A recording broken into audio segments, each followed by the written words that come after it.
Dear listeners and viewers, today I am going to give a glimpse about the prevention of cancer. And everybody knows what is the disease cancer, and all of them have got some idea about the treatment aspects of the cancer also. I have selected the title with the caption, "I am not in conflict. War against cancer fails to win." So this is the title of my talk. So the war against cancer fails to win until now because the metastatic cases of cancer have been ultimately driven to palliative care, and the patient is dying only. That is why I have said that the war against cancer fails to win. The word war against cancer was promulgated by the US President Nixon in the year 1971. So since 1971 only, the different armamentarium against the cancer disease was were practiced. So you know already the different types of therapies. So the surgery, radiation therapy, chemotherapy, then adjuvant endocrine therapies, and the immunotherapy or the monoclonal antibodies drugs therapy. All these are the different armamentaria which were employed until today against the disease, and these are the different therapies to cure the cancer disease.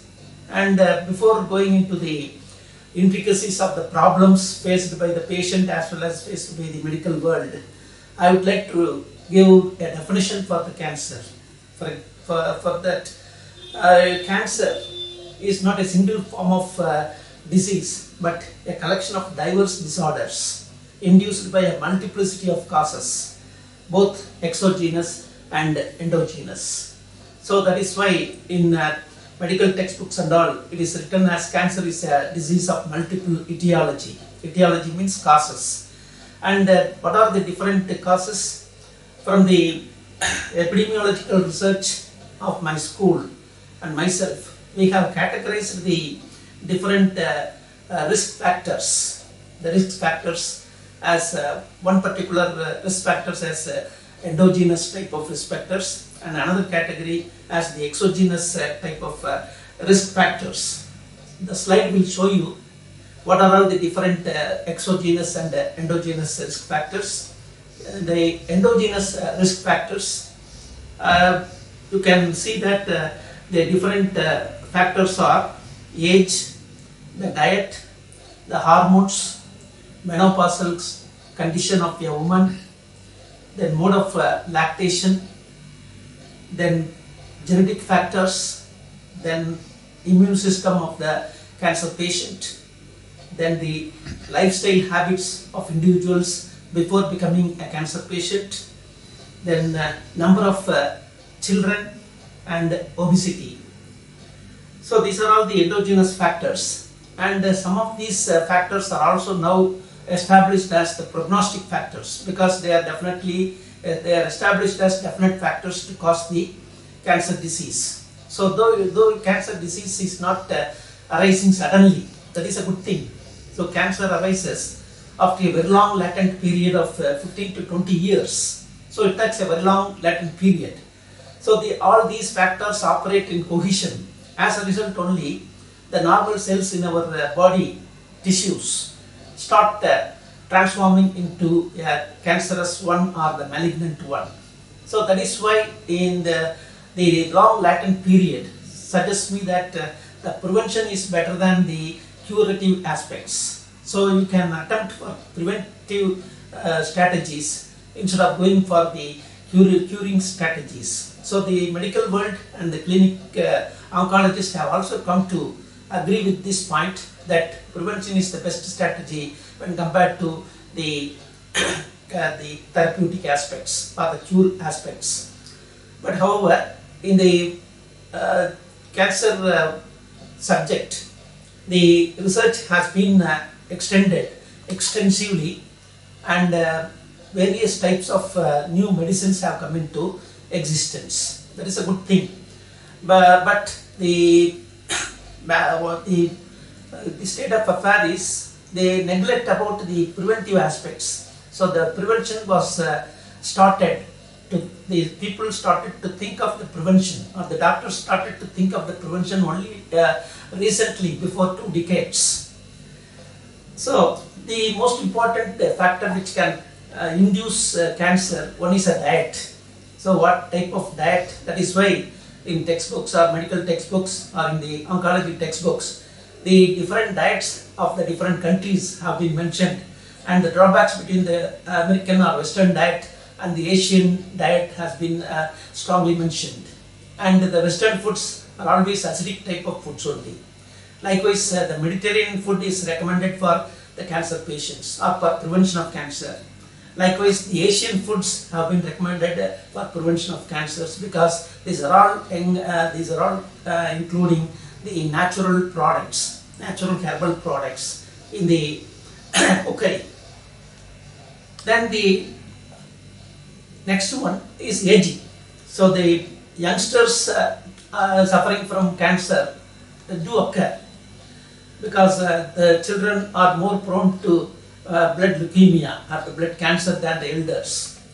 But when the age is a factor, means the old people are only more prone to the cancer initiation or the cancer disease, because when they age and when they cross beyond 60, their cells become worn out, and due to the aging of the cells, some chromosomal changes also occur and some genetic changes also occur. As a result, age is a very good or very very important prognostic or risk factor for induction of cancers. And the third one is a hormone. So when I talk about the hormones, there are 2 categories of hormones. Already people should know that, and the scientific people may be knowing what is a male hormone and what is a female hormone. A male hormone is called androgen or testosterone, and the female hormones are estrogen and progesterone. And the estrogen is the female hormone which is responsible for the development of secondary sexual characters. Likewise, in men or in males, the androgen secretion is responsible for the secondary sexual characters like the mush development, beard development, the chest development, then the tone variability, all these things. So likewise, the secondary sexual characters of the woman determined by the estrogens or the female hormone are the lean pelvis, then the long hairs, then the soft voice, then the development of mammary glands, then the development of the reproductive organs. All these are the secondary sexual characters. So when the hormones are in imbalance, so I said that every normal people will have the hormones, and their body has got circulating hormones. But these hormones should be in balance. Any imbalance in the hormones level will have its own repercussions over the body or over specific tissues, and that may also result in certain side effects. And these side effects in the long run may be resulting into a form of human disease and even in cancers. Then the menopause. So usually the woman attains the menopause after the 50 age.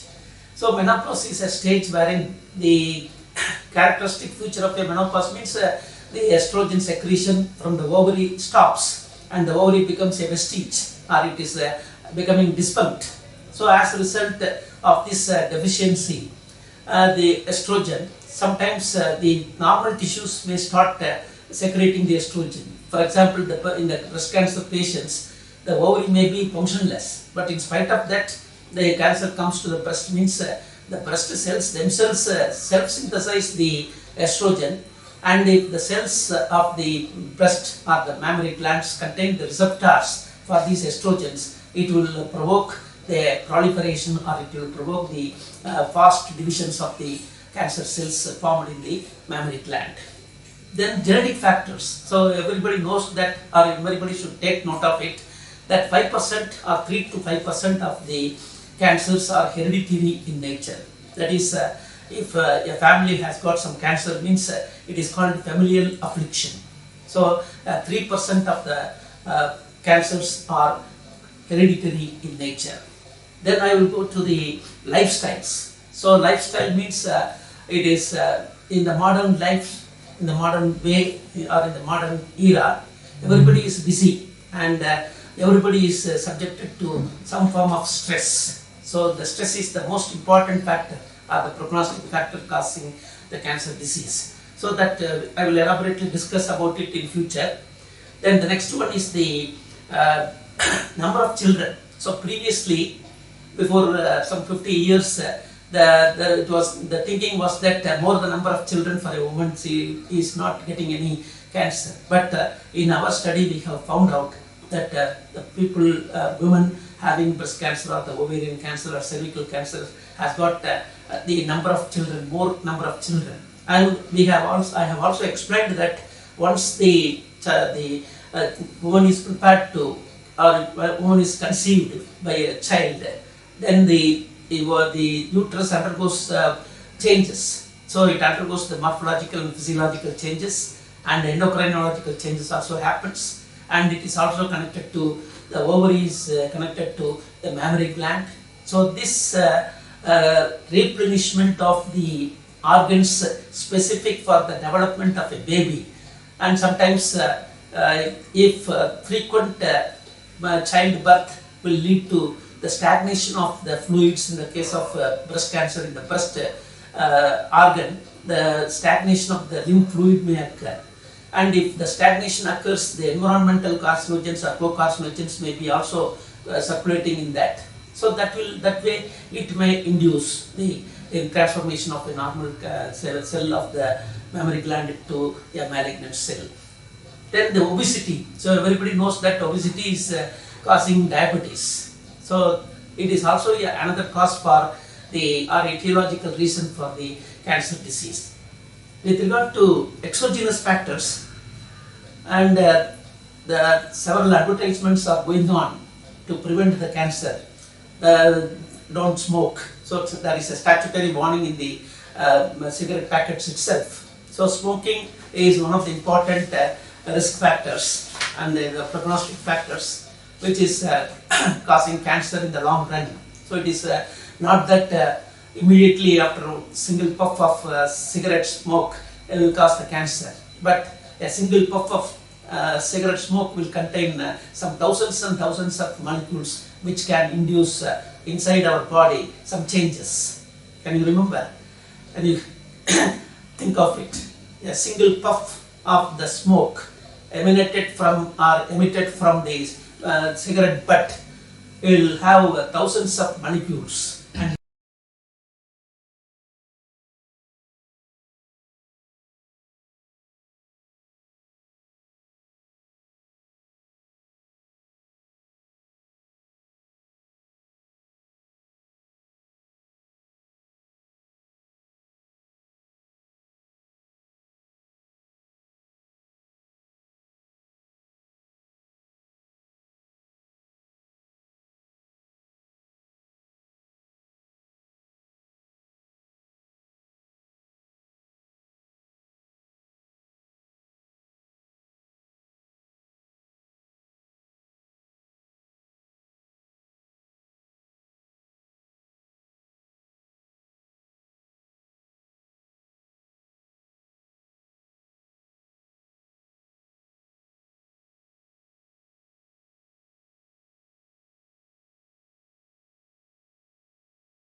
these molecules may act as a co-carcinogen inside our body. If you inhale too much, it will have its own effect.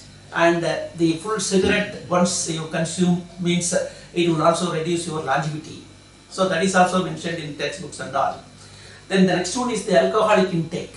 So the chronic intake of alcohol is also responsible for or it is also a prognostic factor for the cancer. And the breast profiles. So we have noticed in our epidemiology, the breast structure, the structural profiles of the breast how the left breast size and the right breast size, and what is the what is that pulpy mass. Sometimes whether it is a flaccid mass or it is a fleshy mass, all these things we have taken noticed, and all these the breast profiles are also responsible for the breast cancer, and the influence of the breast-brain reflex. So even for emitting the milk, the breast and brain reflex is operating, and the lymph circulation also is under the control of the brain-breast reflex. So if a stagnation of lymph fluid occurs in the lymphatic ducts of the mammary gland, then it is something the blood-brain, the breast-brain reflex is not operating very well, and that is why this stagnation comes. And if the stagnating lymph contains some co-carcinogenic substances, the person will be endangered. And the risk involved in stopping the lactation within a short period to a woman, that is also a risk factor. That is it is an exogenous risk factor, stopping the lactation and giving some modern milk, so derived from the cattle or livestock.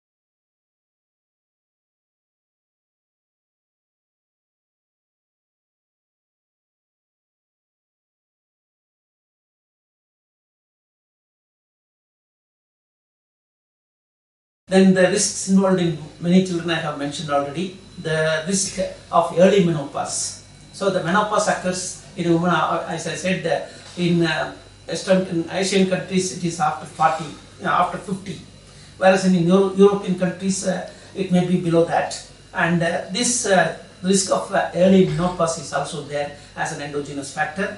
And the extra ovarian synthesis of estrogen is another endogenous factor to cause the cancer.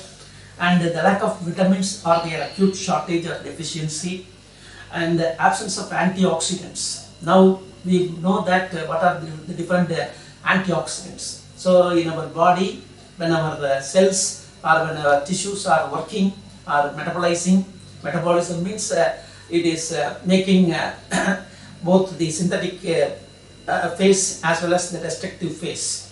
So when our cells are involved daily in the metabolic activities, the wear and tear occurs, and in that case some free radicals are released. So we may think that the respiration, everybody knows that what is the powerhouse of the cell, means mitochondria, and we think that mitochondria is the powerhouse of the cell. As long as the mitochondrial respiration occurs, we don't have anything. But even in the mitochondrial aerobic respiration, some of the free radicals will be released spontaneously, and these free radicals may be in the form of H plus ions or OH minus ions, or in the form of halides, chloride, bromide, iodide, or in the form of hydrogen peroxides. And these antioxidants are the free radicals.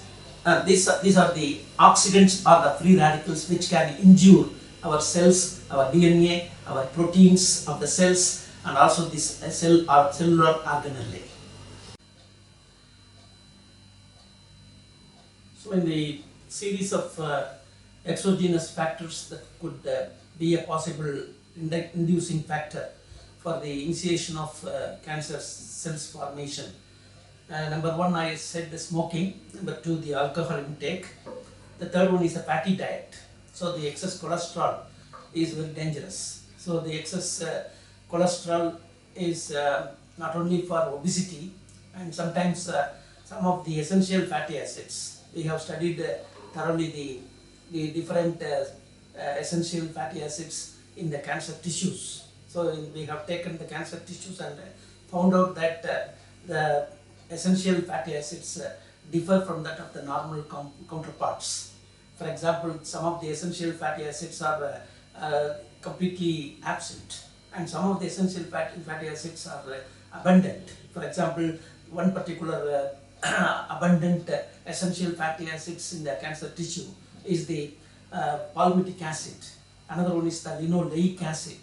Another one is the the shortage or the deficiency of that acid is that fatty acid is coming from the butter, that is butyric acid. So like that we have noticed certain essential fatty acids and excess cholesterol are responsible for the induction of the carcinogenesis. Then the next one, sexual promiscuity. Everybody knows that AIDS disease is due to sexual contacts. So the sexual promiscuity means more than one partner for the couples. So if a man or a woman will have more than 2 or 3 partners, this is called sexual promiscuity. And the best example is HIV. So the human immunovirus is not only causing the acquired immunodeficiency syndrome, but it also causes the cancer. The death of an AIDS patient is ending in a particular form of cancer, which is they are affecting the musculoskeletal portions, that is called Kaposi sarcoma.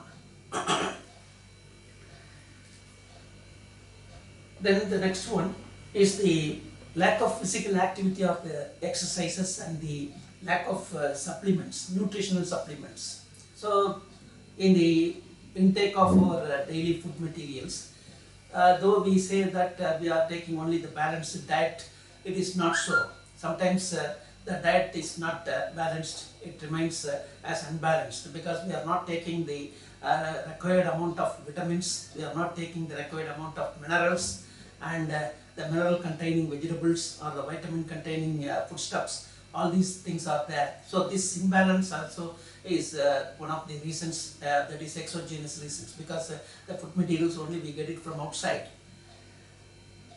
Then radiation.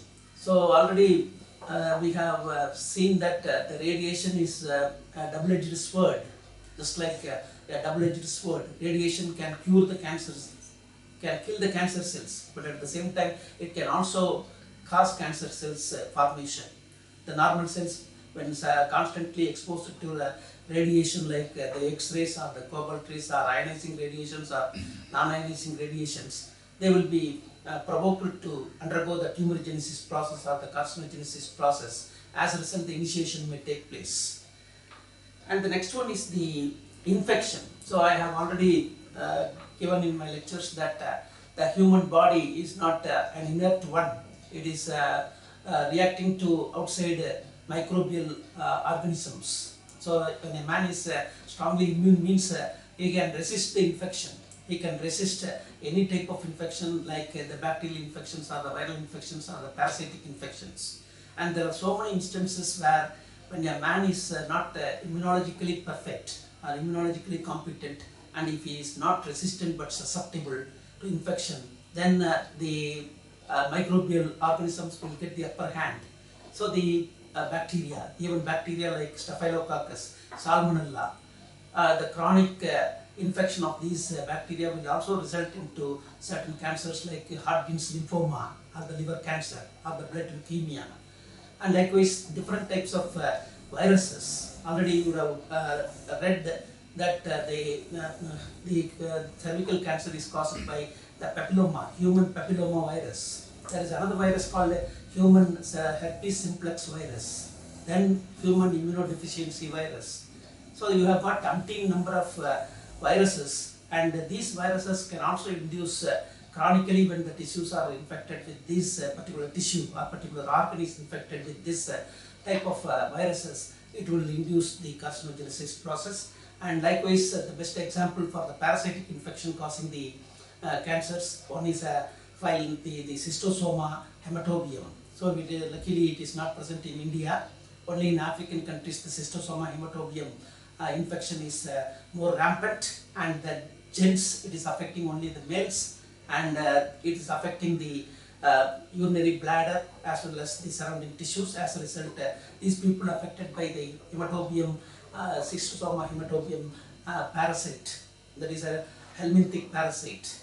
And likewise, there is another for women, the Trichomonas Vaginalis is a protozoan parasite which is living in the reproductive canal of the women.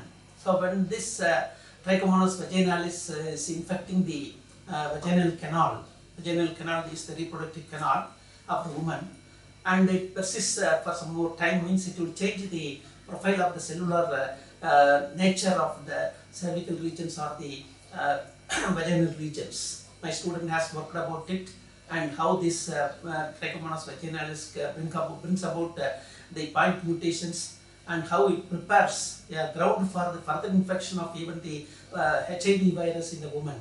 So this Trichomonas Vaginalis is another best example for the protozoan parasitic infection causing the carcinogenic initiation process. Then the next one is an occupation. So the occupation, though it may be you are fated to be a particular worker, but choosing the occupation is also wise.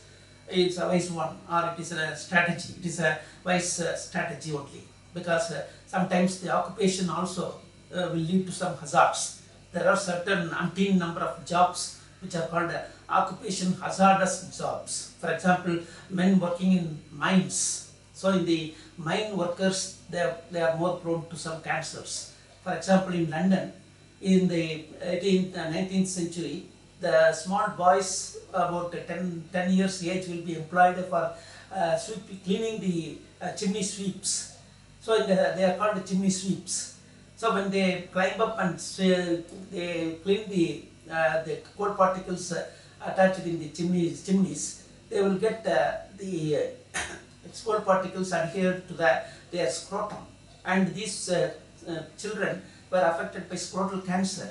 So likewise, the radons. Recently, we have I have read one article that radons are nothing but the radioactive isotopic materials like uranium or the thorium, and these are all emitting from the ground.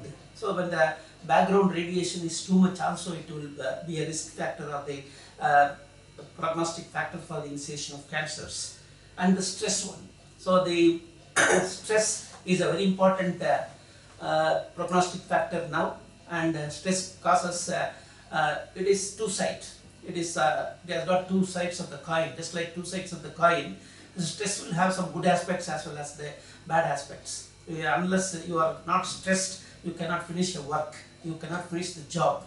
So stress sometimes speed up your activities, and at the same time stress will make you fatigued, it will make you tired. As a result, this tissues also will be worn out, and the wear and tear of the tissues and the aging of the tissues also will lead to cancerous formations. So these are the epidemiological findings of my school, and we have also listed some more factors for the initiation of cancers. So these are the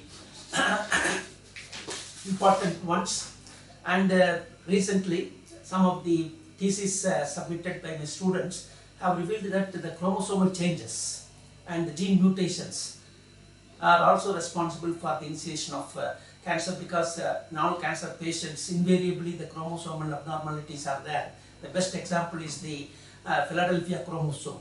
So it is a chromosomal aberration or mistake.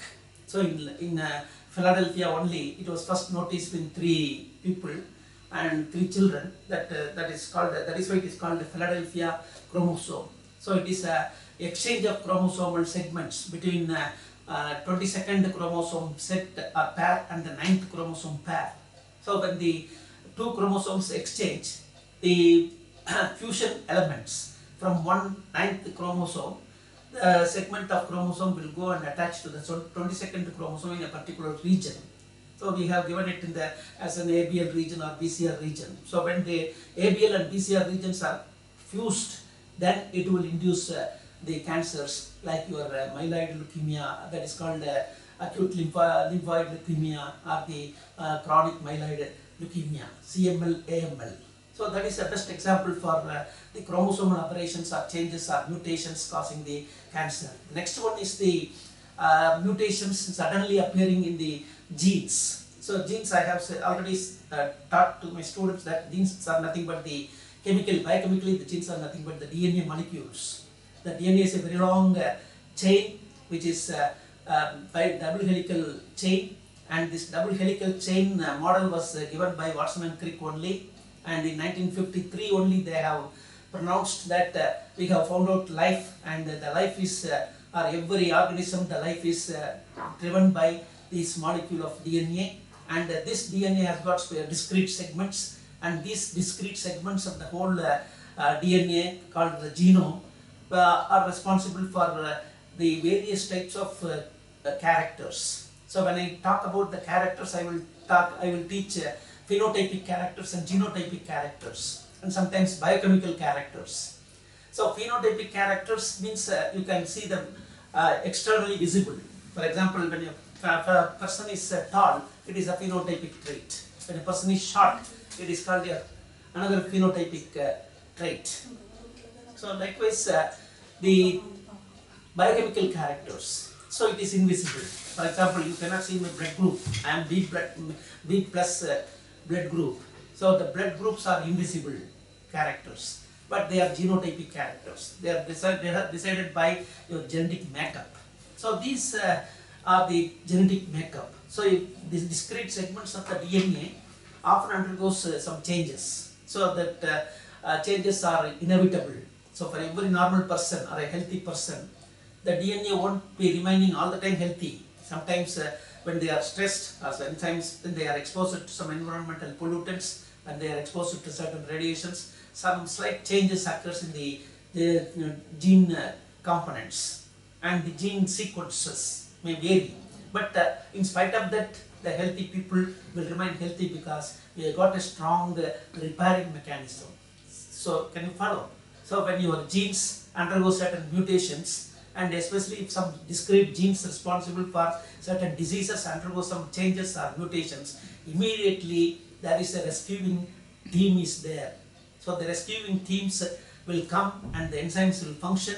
As a result, the gene changes will be set right. So this abnormality will be returned back to normality. That is why we are not becoming diseased all the time. So a disease comes only when all the immune power, when all the systems of your defense mechanisms fail to function, become disparate, only the disease comes. So that is an important one. So mutations in certain discrete segments means, I said for breast cancers, they have found out some discrete segments, BRCA1 and BRCA2, BRCA2. Then another two suppressor genes, one is called P53 or TP53, another one is called MSH. These are all the suppressor genes which will suppress any cancer formation. So when a mutation occurs in these genes, they cannot able to suppress. So they will stop. As a result, they will induce the cancer. So likewise, certain genes are present in action. They are called proto-oncogenes. They may be present even also in the viral bodies. So these proto-oncogenes are silent genes. So when environment or when your habituation or habits, personal habits or your environment induces a change in these oncogenes, proto-oncogenes, which are remaining as inert or silent, they become active oncogenes. So when the silent proto-oncogenes become active, then the oncogenes, active oncogenes will start creating problems, and one of the problems is the initiation of cancer cell formation or the transformation of normal cells into cancer cells. So the mutations, when I talk about the gene mutations, we have the human body has got some trillions and trillions of cells only make up our whole body, and inside the cells we have got a nucleus, and it has got the DNA, and that is called a nuclear genome. So the nucleus is the vital part of any cell. Without the nucleus, no cell can survive. So inside the nucleus, we have got the complement of our 46 chromosomes. So our body cells have got 46 chromosomes. Out of that, the males will have the 44 plus XY, 44 autosomes, that is body chromosomes, plus XY, sex chromosomes. A woman or a female will have 44 autosomes plus double X chromosomes. So this is the full complement of our chromosomes, and this full chromosomal complement is called the genome. So suppose the aberrations or the mutations occur in the nuclear genome, it will result into cancer. And recently, before 20, 30 years back, they have found out also that it is not that the nuclear genome alone can produce cancer. we have got, other than the nucleus, inside the cell cytoplasm, the mitochondria.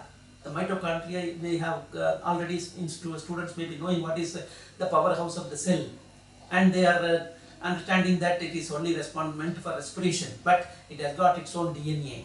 It has got its own DNA, and this mitochondrial DNA has got about 16,000 to 18,000 nuclear base pairs, and now they have found out this small mitochondrial genome, when any change occurs, unlike the nuclear genome, when as I said, any change occurs in a small point, it will be repaired by an enzyme. So we have got a strong repairing mechanism.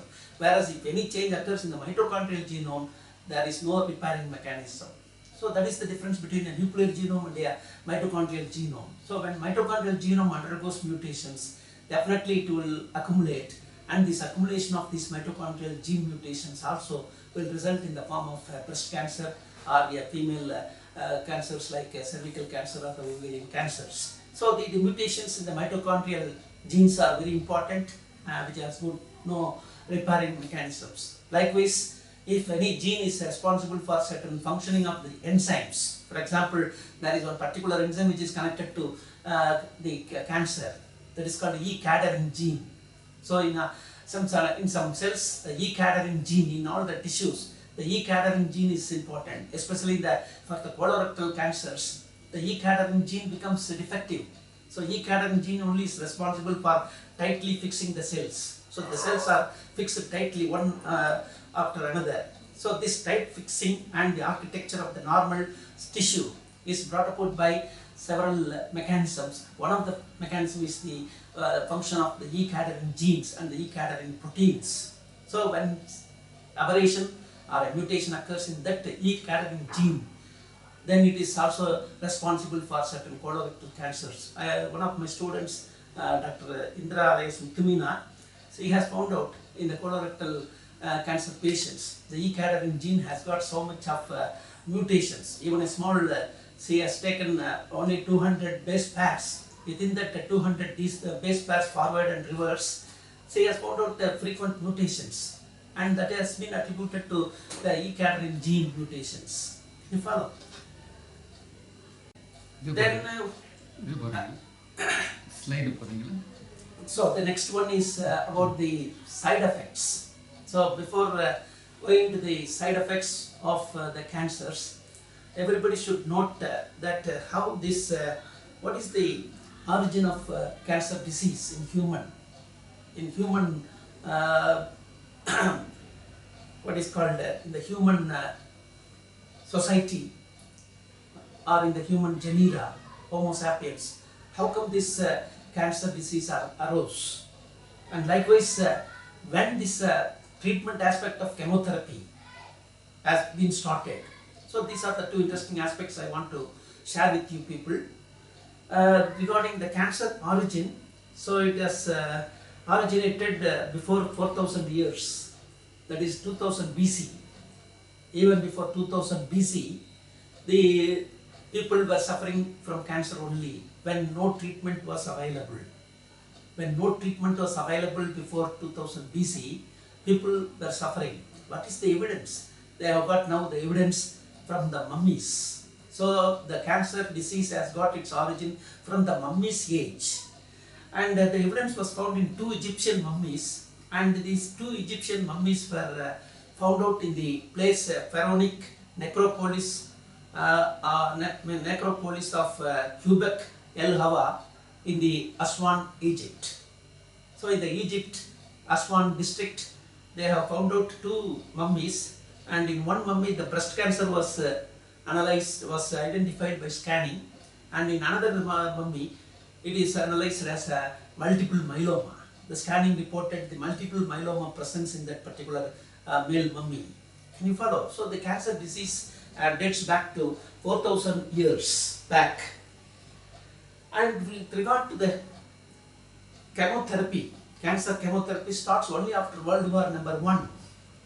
So when the World War #1 and when the World War II were going in the world, so in the 1935 the World War I, and in 1945-47 the World War II were going on, they used the armies used the mustard gas or mustard agent as the warfare. So in the warfare mechanism, they have used the chemical mustard gas, and the soldiers, some were exposed to this mustard gas. They suffered. Some people could able to overcome the mustard gas, the toxic damage. And when these soldier patients were analyzed, their blood showed the decrease in the WBCs. So from then only they identified that this mustard agent or the mustard gas can able to reduce the WBC number. And this WBC number, WBCs we have only 12,000 per cubic millimeter. 1 cubic millimeter of our blood will have 10 to 12,000 WBCs. WBCs, you know that the basic types of WBCs, you know that neutrophils, basophils, monocytes, then your eosinophils, then your like that. So these WBCs start declining, or they decrease in these soldier patients. From then only they came to the conclusion that if mustard agent can able to reduce the WBCs, why can't it reduce even the abnormal WBCs, which is very characteristic of the hematological cancer, namely the blood leukemia. So the leukemia patients can be cured. They thought, the medical world thought that the leukemia people can be treated with the mustard agent, means that then it will give some relief to the death of the patients suffering from the blood leukemia. And they started using the first drug in 1946. The mustard agent was given as a drug in the 1946 to a blood leukemic patient, and from then onwards the blood leukemia has been contained, but to a certain extent until now. So that is the history of cancer therapy. So you can see the slides of the two mummies from the Egypt side, where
from this evidence has been taken.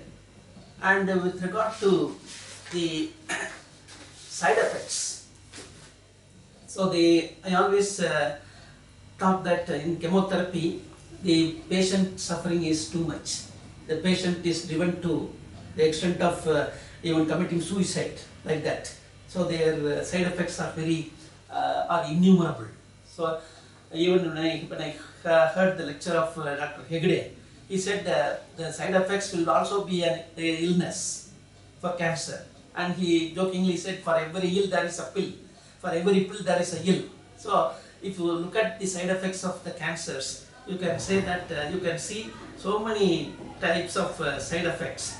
And these side effects are, I can tell that 40 different side effects, 40 different types of side effects in the form of nausea, vomiting, liver injury, then blood clotting problems, kidney dysfunction, and liver disorders. So all these things are going up to about 40 disorders. So if you think, if all the 40 disorders coming out as side effects to be treated with 40 different pills, where can you go for the body to tolerate?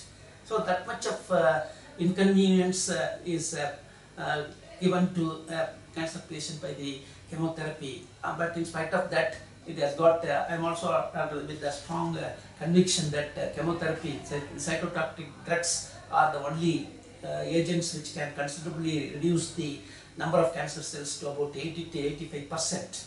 80 to 85% of cancer cells will die due to the impact of these different cytotoxic chemotherapeutic drugs, which have got different types of actions. So they will act on the membranes, some will act on the enzymes, some will act on the DNA. So like that, there are different types of chemotherapeutic drug were able to control the numbers by 80 to 85%.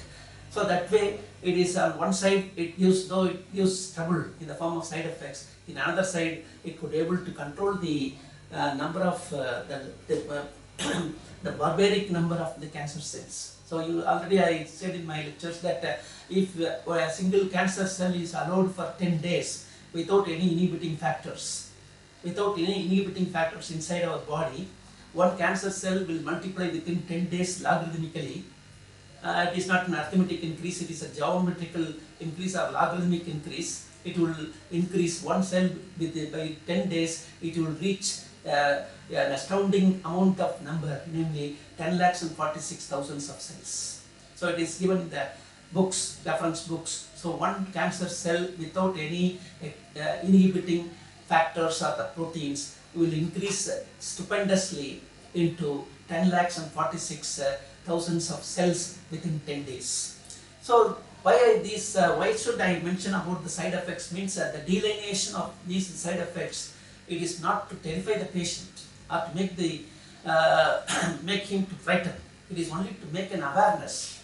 As I said, the patient will be at his free will to select his own method of therapeutic procedures, and he may decide on his own fate about the fate. He may decide his own fate of either living or dying. So I would like to quote here the famous quote of, there is one slide will tell you, come see, you see the slide. It is a slide which is, I have reproduced it from a book written by Rolf Maas, and this foreign author, he has given the title, The Cancer Industry. For his book, he has given the title Cancer Industry, and in that cover page of the book, he has written the famous quote of, the famous words of the Linus Pauling, the famous biochemist. The Linus Pauling, the famous biochemist, has given the following sentences, which is appearing in the cover page of the Moss book, The Cancer Industry. So I will read it. Everyone should know that the war on cancer is largely a fraud. So he is very much courageous enough to write these sentences. I will not write like this. Everyone should know that the war on cancer is largely a fraud. But his words would have come out as an outburst only. The Linus Pauling's words, the above words would have come out as an outburst only after perusing the various side effects of the chemotherapy in the cancer patients, who is powerless, confused, indeterminate, scary, scapegoat. Can you follow? So this is an outburst given by the Linus Pauling about the cancer patients, who is powerless, confused, indeterminate, scary, and scapegoat. And any patient or any hospital or doctor empowered patient will be in the above state of confusion only. That is why we have to certain extent, the procedures or the modern modus operandi of the therapies should be modified to the modern context. So it is not that only particular therapy should be strictly followed. That is why in all these radiation, surgery, and chemotherapy have been mentioned as orthodoxic treatment modalities or orthodoxic therapies. So orthodoxic means outdated, but still we are following this.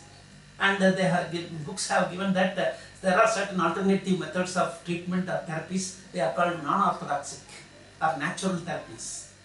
So these two, when they combine these two, orthodoxic and non-orthodoxic natural treatments, then we can hope that the cancer can be 100% preventable, and preventable after the before initiation, and 100% curable after the manifestation. So regarding the awareness, so why I say that the cancer chemotherapy causes that much of side effects, and the cancer means people have got some fearful thinking. So there is everybody, if you say in a family that particular member is having cancer, immediately the fellow who is hearing, the fellow who is telling, both of them will be in scared position only. Both of them are scared. So that much awareness. So the awareness is completely lacking in the public mass, and all the public mass has got a uniform opinion that cancer is a disease of death. Cancer is only a disease of death. But it is just like any other critical diseases like heart problems or ailments or kidney ailments or your sugar problems. It can be manageable. So it can be preventable before initiation. It can be manageable after the manifestation by proper medication, combinatorial medication, by proper natural medicines or drugs, and by proper natural foods. So I will talk about the natural foods, which are all the foods mentioned by people who treated the metastatic cases of cancers with certain foods, like that is called some foods are preventing. I said already the Mediterranean food is good, and Japanese food is good, and Asian food is good.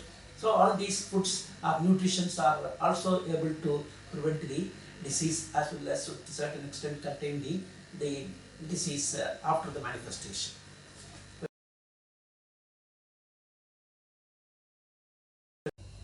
So after the side effects, I would like to talk about the prevention aspects. So in the 1931, Otto Warburg has got the Nobel Prize for his famous hypothesis of cellular anaerobic fermentation or cellular anaerobiosis.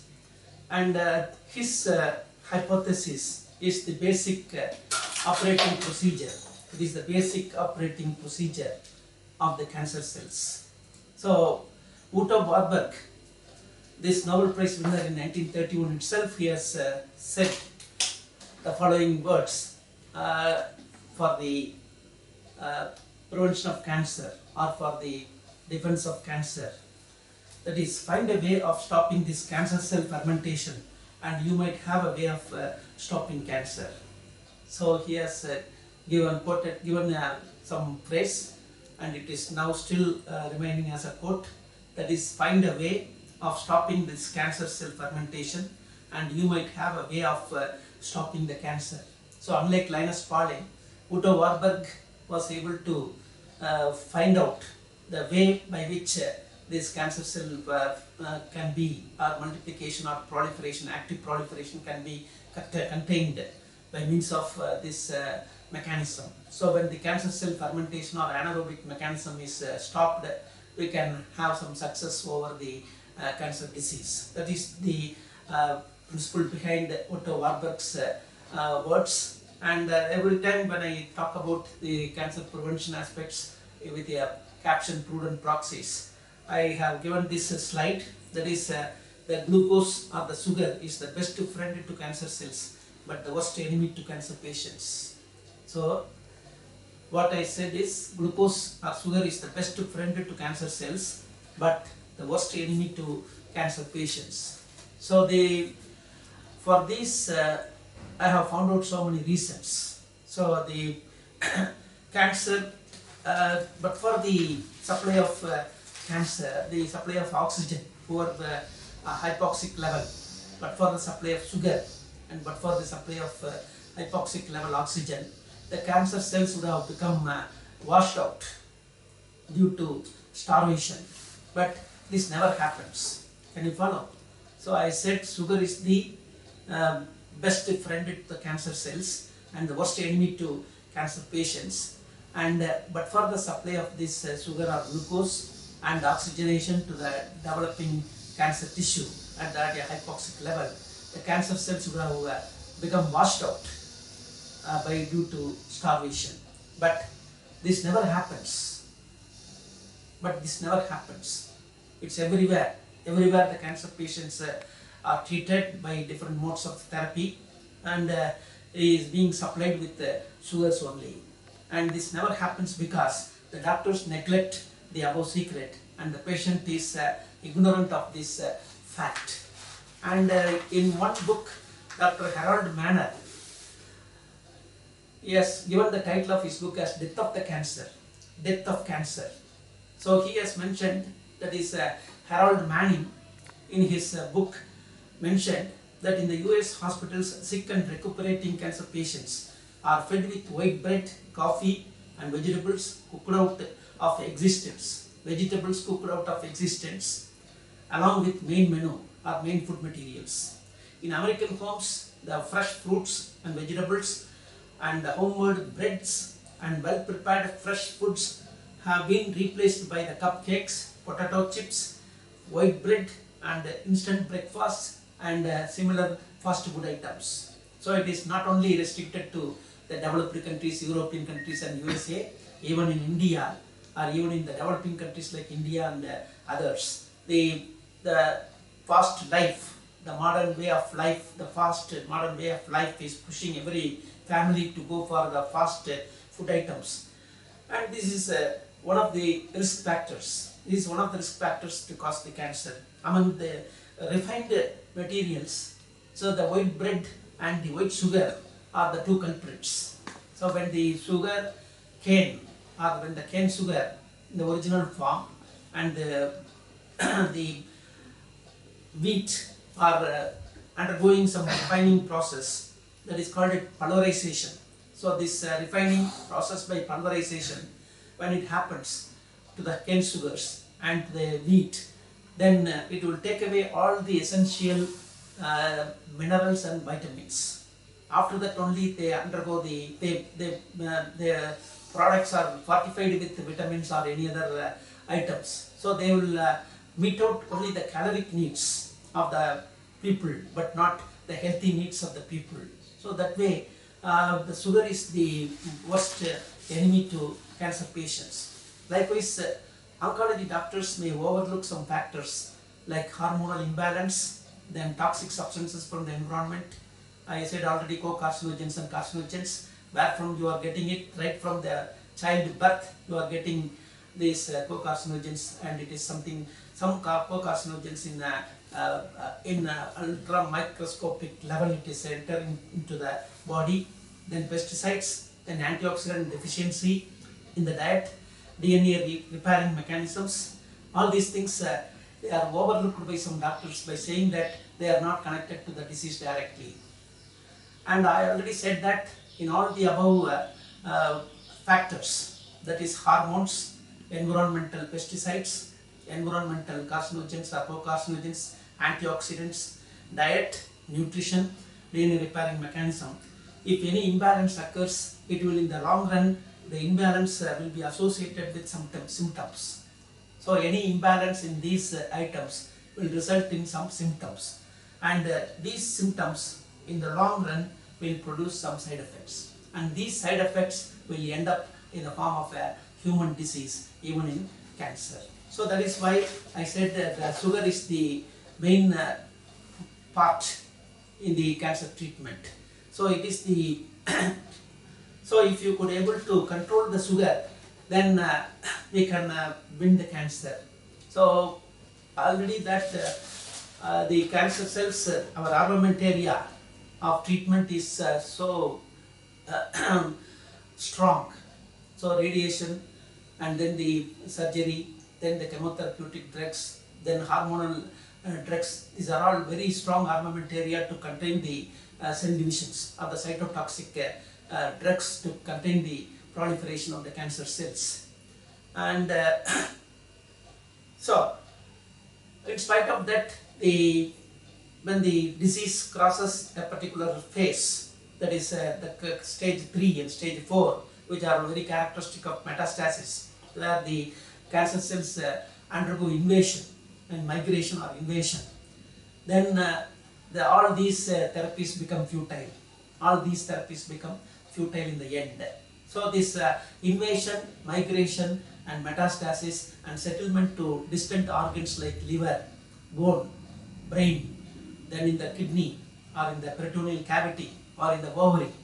When this is, how could you contain this spread of these metastatic cancer cells? So it is, it can be elaborately discussed how these primary site cancer cells once after proliferation start moving along with blood or start moving with the lymph channels to distant organs. They have got their own mechanisms. That is why I always say that when the armamentarium of the human side is working to contain that, the armamentarium of the cancer cells are also operating.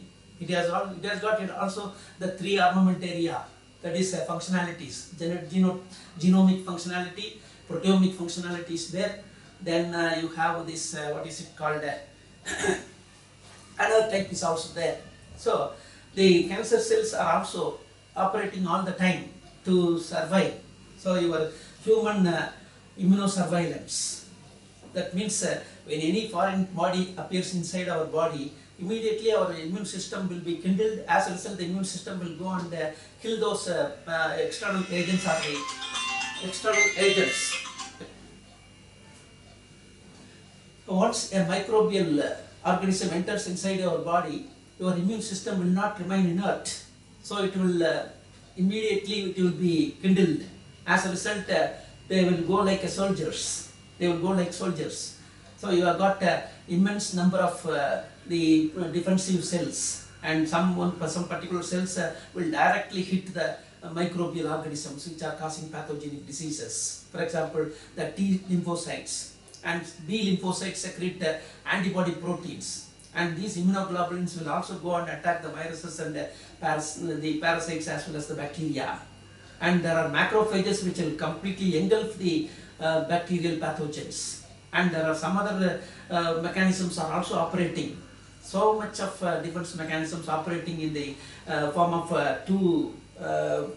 in the two forms. One is a humoral form, another one is a cellular form. In the cellular form, various types of immune cells are partaking. In the humoral side, the immunoglobulins, 5 different types of immunoglobulins. Among them, the immunoglobulin G gamma is the most prominent one, which is responsible for defending our body against the diseases, and it is only responsible for the providing the health of the body. So the how to control this glucose? So the glucose, when cancer cells, that is why metabolic functionality. So the cancer cells also operate against our armamentaria. 3 functionalities. One is a genomic functionality, another one is a proteomic functionality, another one is a metabolic functionality. The metabolic functions only discussed by Otto Warburg as well as by some other people, and said that the cancer cells once formed means they become malignant, and they will go like the archaic organisms. Archaic organisms means the bacteria. So bacteria has got its own anaerobic mechanism of living. So like that only this cancer cell also will live anaerobically, that is hypoxically in the environment. So for that it needs only the glucose. For obtaining the glucose, it has got so many mechanisms. So it has got so many mechanisms, and in our research we have found out, so far we thought that the glucose transporter proteins are tissue specific. There are more than 13 glucose transporter proteins are there in the cells, inside the cells, and they will be remaining inside the endoplasmic reticulum or bounded to the endoplasmic membranes, cellular membranes, intracellular membranes. Or about 13 GLUT proteins are there, and in medical textbook it is given as tissue specific. Suppose you take glucose, GLUT4 means it is operating in some lungs or another tissue like that. But now they have found out that it is non-specific as far as the cancer cells are concerned.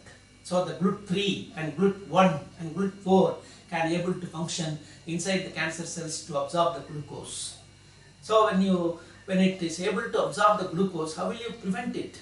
Unless you give supply, you cannot absorb. When you are going on taking the glucose or the sugar in your food, you are giving a continuous supply of glucose.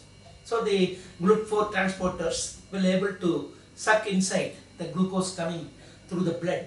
As a result, it will encourage the growth of the cancers only. So you have to be strict in taking the sugar foods or the sugary recipes. Sugary recipes also should not be given to the cancer patients, and also to prevent it, we have to restrict our glucose diets or sugar diets.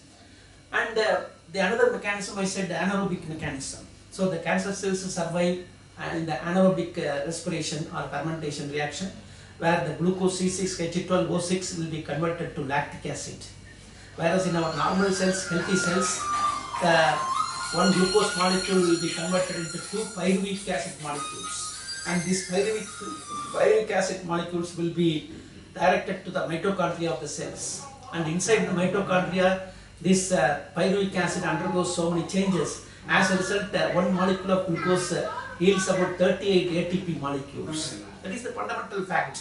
That is, one glucose molecule, when it undergoes complete oxidation or cellular respiration, it will yield about 38 ATP molecules, which are the energy currencies. Whereas if the same cell undergoes anaerobic glycolysis, then one glucose molecule can able to produce lactic acid with only 2 ATP molecules. Compare it.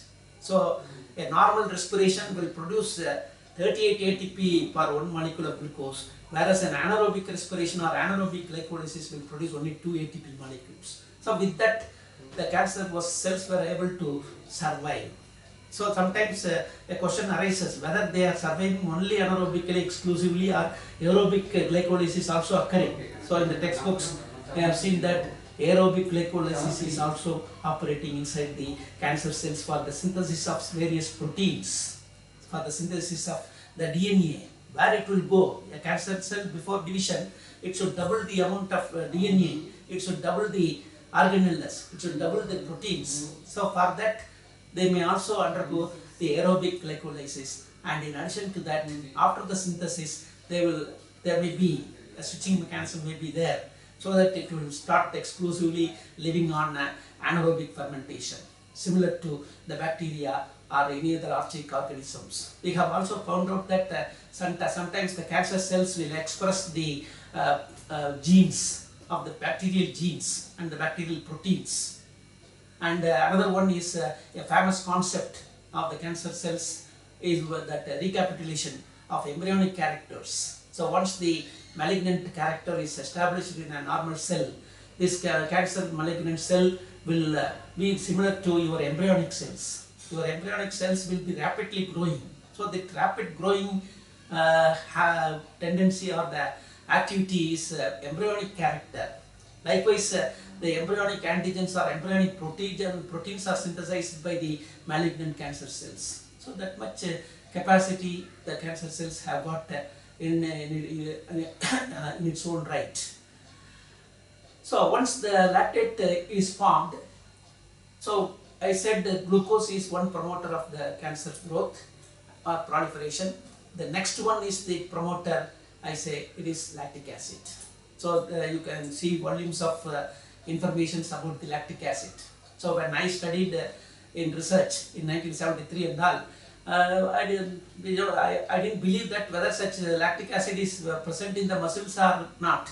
So when I put a fish in a boiling tank water, and after some giving some aerobic exercise, and when it took the blood and the muscles, it showed the lactic acid, presence of lactic acid. Beautifully biochemically I have estimated the lactic acid by the method of Barker and Summerson, taken from the Hawk and Wasser physiological chemistry book.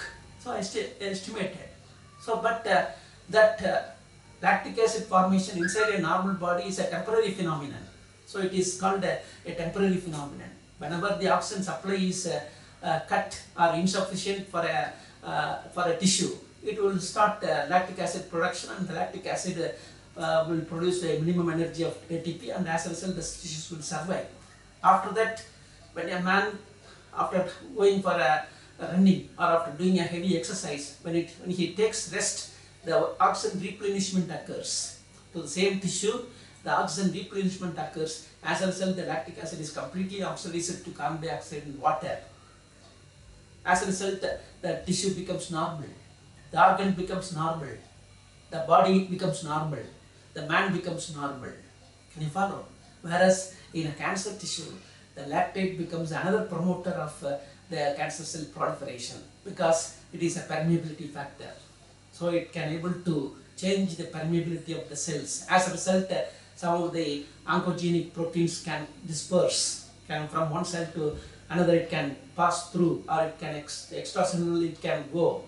So then lactic acid is making an intracellular niche in the cancer cells acidic milieu. That means already I said it is an acid. So the lactate is a lactic acid. So it brings the pH of the cancer cells interior below pH 7. So this interior acidic pH is a good medium, or it is a congenial medium for the growth of the cancer cells, both intracellularly as well as extracellularly. Then another thing also is employed by the cancer cells. When the lactate is formed, it is also called, otherwise it is called a fatigue poison. It is a poison. Actually, lactic acid is a poison. It should not accumulate. When it accumulates in the calf muscles, we feel the pain. We feel the intense pain after hyperactivity or exercise, because the lactic acid is accumulating in our muscles. Think of it. So it is a fatigue poison. So it should not accumulate inside the cells. That is why the cancer cells employ the Cori cycle. So they employ the Cori cycle, a characteristic of mammals, wherein the lactic acid is sent to kidney and liver, where they are again converted back into glucose, and this glucose is again supplied, recycled and supplied to the same cancer tissue. As a result, the proliferation becomes possible again and again. So this recycling of lactic acid into glucose and the resupply of glucose make the cancer cells environment to grow bigger than the previous one. So there are different methods. That is why when this complete sugar supply is not stopped, what will happen? So the cancer mass is becoming large, the primary site. It started to invade, and all these secondary population and primary population of cancer cells will drain the whole body energy. So the whole body energy will be, or the energy pool will be taken by the developing cancer's malignant cells. As a result, the man becomes very weak, and he was not able to even feed. In addition to the side effects, he will not able to take the nutrition or food items, and he is driven to a condition called cachexia. And what is cachexia? It is a condition wherein the cancer patient will become, or will be driven to a condition of skins and bones. He will become very weak, and he will be becoming or converted to skins and bones until he dies. So that is called cachexia. So how to control this cachexia is another problem. How to control this cachexia is another problem. So the two aspects in my lecture I have given today. One is supply of sugar or glucose. Another one, the formation of lactic acid by the cancer cells and the replenishment of glucose again, and recycling of the glucose again by the Cori cycle from the liver and kidney and resupply to the cancer cells will make it a continuous process of proliferation, will enable the continuous process of proliferation. So both should be contained. And how this could be stopped? Because the cancer cells have got immense number of immense ways. I said already the three functionalities: genomic side, proteomic side and metabolic side. The cancer cells operate to survive. So they have got different mechanisms.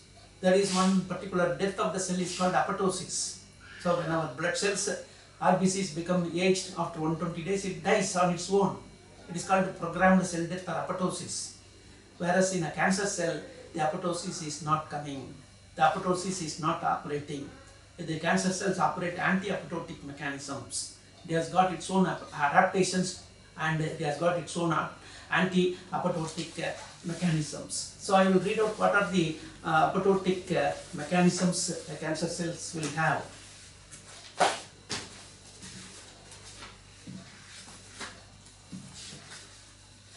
So I will give some of the points in my next lecture, and I will go through the slides. So what is a cachexia I have given? So the cachexia is a frightful condition that often reduces the dying patient to skin and bones while his tumor grows with apparent vigor, and it is the last stage with weight loss and debilitation. Patient is in palliative care and the ascites fluids will develop, and lastly, I said the promoters of cancers in this lecture, as one is glucose or sugar, another one is the lactic acid found within the cancer tissues, and there are so many other promoters for the cancer proliferation we have studied. One is, I will read out one by one, which are in high. When it goes high, this will induce cancer, or it will proliferation will be augmented. Another one is a decreasing level.